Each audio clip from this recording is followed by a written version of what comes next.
4. La nécessité de la pratique fait délaisser l'éthique.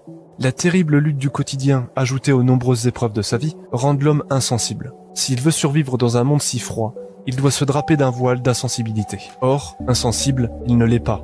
Et malgré tout ce qu'il peut faire et dire afin de s'en convaincre, il ne peut que sentir le reproche de son cœur face à la pratique d'un vice qu'il désapprouve.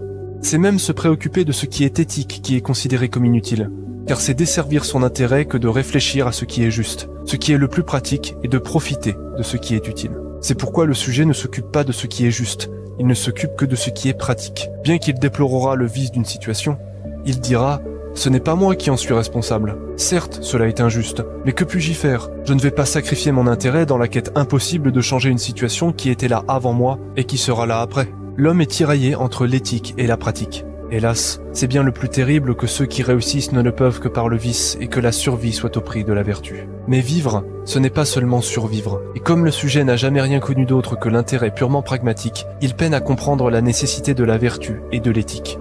Il dira « Mais à quoi bon?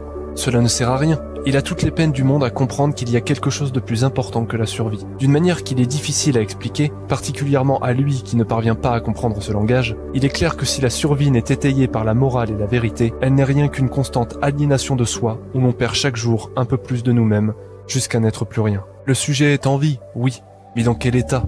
Sans lueur, sans sourire, entièrement froid et insensible, sans amis, sans famille, sans amour, sans pitié pour rien, il est déjà mort. Il n'est rien de plus qu'une coquille vide qui se traîne à la surface du monde à la recherche de quelque chose qu'il ignore. Il ne produit rien que l'alimentation de sa propre vie dont, depuis longtemps déjà, il a perdu l'objectif et le sens. Autant dire, il n'est plus qu'une sorte de mort-vivant. Il semble que le commun croit que l'on ne peut être grand qu'en écrasant les autres. C'est pourquoi on croit souvent, chez ceux qui sont grands, des individus imbus de leur vaine gloire, prendre de haut leurs interlocuteurs et le regard plein de haine pour ceux qui leur sont inférieurs. Ils ne comprennent pas que la grandeur ne se trouve pas dans les riches ornements des palais et des salons, ni dans celui des médailles et des décorations, ni dans celui des beaux habits et des riches possessions, ni même dans celui de l'intelligence, de la carrière, de la position sociale, ou toute autre chose de ce genre. Ils ne comprennent pas que la véritable grandeur se trouve paradoxalement à l'échelle la plus petite, celle à laquelle tout le monde a accès et qui rend d'autant plus coupable celui qui ne s'y trouve pas. Bien sûr, il est nécessaire d'affirmer son pouvoir pour se faire respecter,